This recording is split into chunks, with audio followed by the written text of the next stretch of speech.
So we will start with today's topic, that is on skilled birth attendance. So according to you, what do you understand when we say skilled birth attendants? Who are the skilled birth attendants? So we will see the skilled birth attendants. Why skilled birth attendance is required? Because the maternal mortality in India continues to remain unacceptably high, and majority of birth take place at home, and there is a large proportion of people, especially in the rural areas, who give birth at home. They do not get the assistance of a skilled attendants, because mostly the delivery in the rural areas are being conducted by those local DIs who are not trained. So it is estimated that nearly 15% of mothers, they will develop one or other life-threatening obstetric complication during intrapartum and immediate postpartum period. And keeping this in view, it is essential that all mothers have access to a birth attendant who has requisite midwifery skill to recognize complication, manage as per scope of practice and refer if needed. The Government of India has committed to ensure universal coverage of all birth and skilled attendance both in institution and at community level, and to provide access to emergency obstetric care services for women experiencing serious complication. So who is a skilled birth attendant? A skilled birth attendant is defined as an accredited health professional such as midwife, like you say the ANM, the doctors or the nurse, who has been educated and trained to achieve proficiency in the skill needed to manage normal or uncomplicated pregnancy, childbirth and immediate postnatal period, and in the identification, management and referral of complication in women and newborns. So a skilled birth attendant is any accredited health professional like the midwife or the ANM or the female health porters, which we call, then the doctors, the nurses, who already had a training on midwifery and obstetrical nursing. They also have a knowledge how to conduct this antenatal checkup, to conduct delivery, to conduct postnatal checkup, and also to give essential newborn care. So the Government of India considered the skilled birth attendant as a person who can handle common obstetric and neonatal emergency, recognize when the situation reaches a point beyond his or her capability, and refer the woman or the newborn to a referral unit or appropriate facility without delay. So why do we need a skilled birth attendant? We need a skilled birth attendant because most of the obstetric complications are unpredictable. You don't know when will that woman, the pregnant woman, will develop a complication. It may be during her antenatal period, first trimester, second trimester, or it may be in the third trimester, or it may be during the time of labor, or it may be after delivery, postpartum. So we need always a skilled attendant to attend the woman during, right from the time that she conceived till she delivered the baby. And why? Because timely and life-saving support and intervention are a must to decrease maternal and neonatal death. Absence of midwifery skill will increase the chance of maternal and newborn death. So in order to reduce the chance of maternal and newborn death, we must have a skilled attendant at birth, or the pregnant woman should get access to the skilled attendant during her period, right from the antenatal period till she delivered the baby. So the Government of India Skilled Birth Attendant Initiative, the Government of India has taken a policy initiative to empower the ANM or LHB or staff nurse to make them competent for undertaking certain life-saving measures. These measures are permission to use uterotonic drugs for prevention of PPH. I think all of you know what is uterotonic drugs. What are they? So the government of India has already had a policy that the ANM or the LHB or the staff nurse who work in the health center can use this uterotonic drug in order to prevent the woman from complication or from postpartum hemorrhage, and also to use the drugs in emergency situation prior to referral for stabilizing the patient. So there are certain emergency drugs also which the government under its policy have allowed or permitted the health workers working at the peripheral health center to use those drugs in order to be able to stabilize the condition of the patient before referring them to a referral unit, and also permission to perform basic procedure at community level in emergency situation. However, there is a need to train this health worker in the requisite skill as a skilled attendant. So the government of India felt a need that though these people are already trained, they have got their education in midwifery and obstetrical nursing, but still we have to upgrade their knowledge and skill by giving them a training again to become a skilled birth attendant. So the objective of this skilled birth attendant is to enhance the knowledge and skill of the ANM, the LHB or the staff nurse posted at the outreach center, like the sub-center, the primary health center, the first referral unit, so that they are proficient in the skill needed for managing normal or uncomplicated pregnancy, childbirth, and the immediate postnatal period, and in identifying and managing complications in women and newborn awaiting referral. So the government of India has already had a policy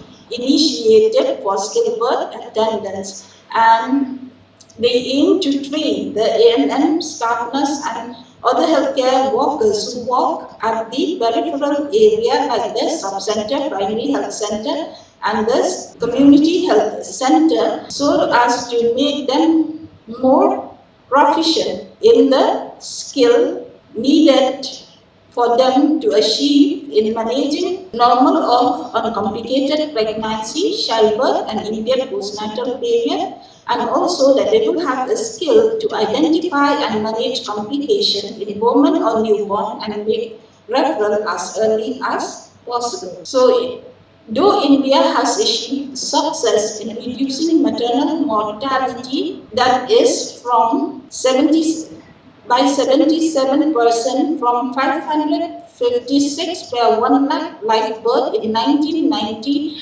to 113 per 1 lakh live birth in 2016-18. India, the MMR in India at present is below the Millennium Development Goal target, and this put the country at a track to achieve the SDG goal or the Sustainable Development Goal target of an MMR below 70 by 2030. So the skill required by the skilled birth attendant, what are the skills that they should have with them or which are required so that they are able to save the life of the woman and the children.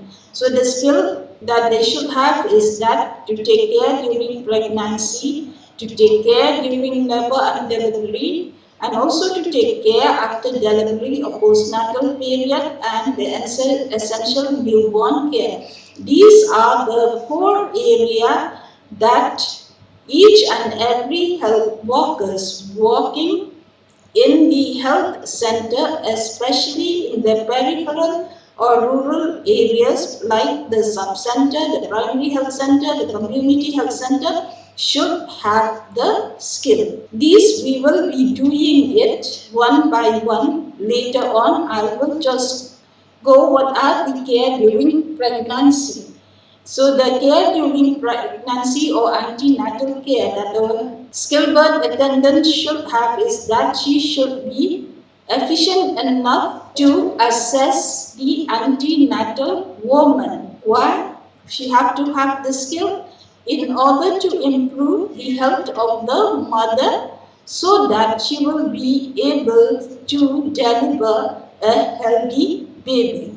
So the health worker working in the peripheral area should have an effective antenatal care skill or should be efficient enough to assess and identify the health care need of an antenatal woman so that the mother will have a chance to deliver a healthy baby. So these health worker or the skilled birth attendant should monitor the woman regularly during pregnancy so as to enable them to detect if any completion arises at an early stage before they become life-threatening emergency. So we know that an antenatal mother should come for regular checkup to the health center at least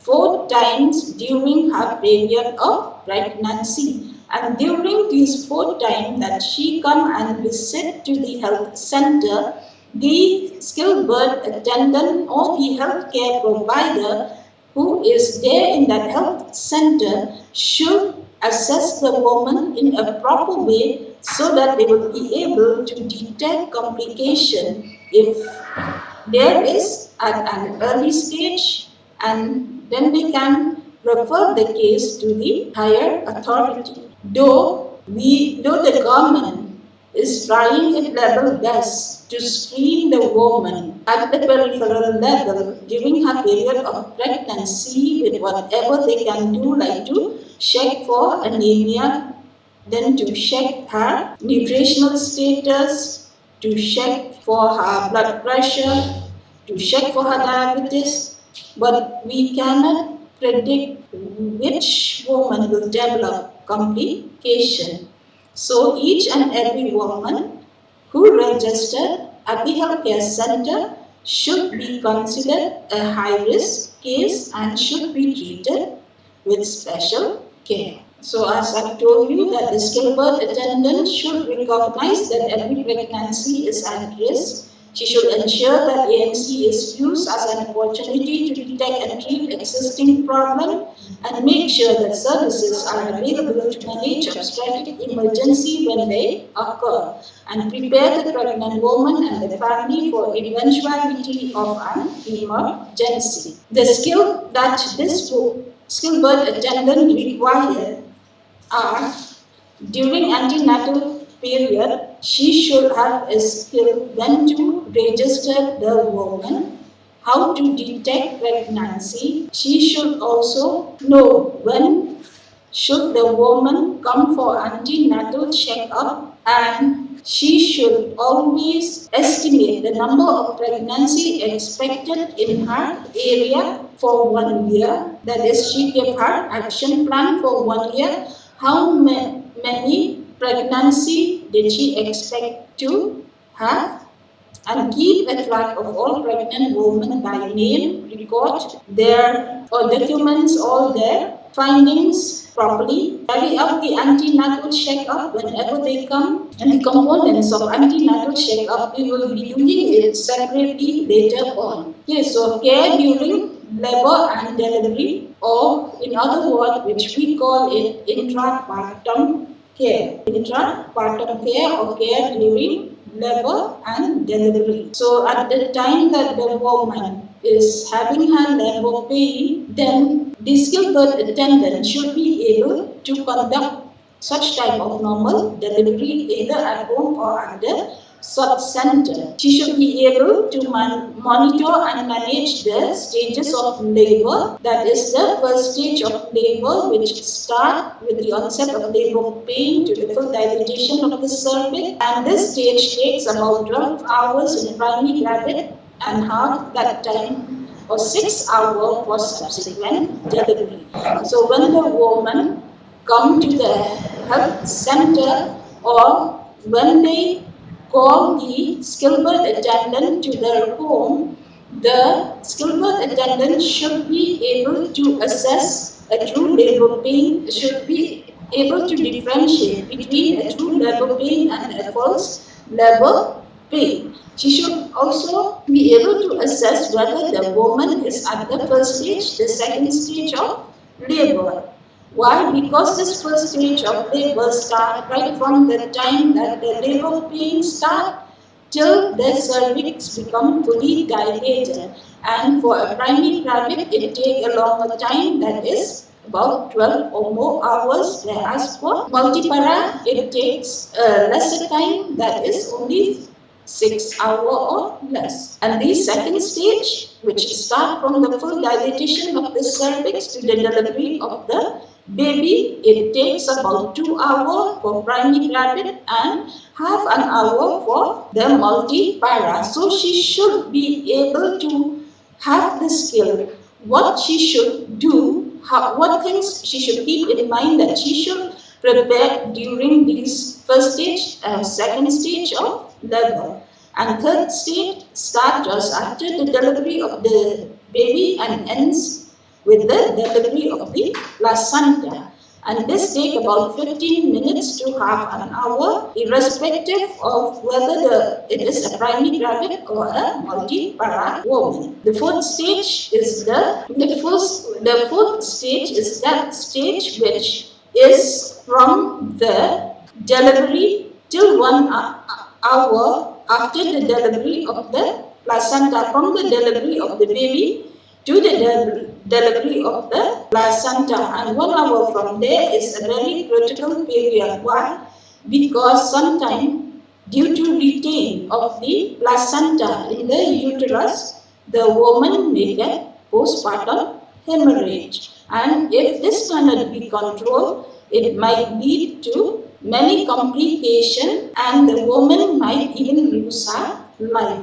And during labor and delivery also, if you are working in the health center as a skilled birth attendant, you should prepare for the discharge of the woman. All these things we will be doing it in detail one by one later on. What should she do when she prepare for discharging the woman? After how many hours of the delivery can the woman be discharged from the health center? Clear up to here?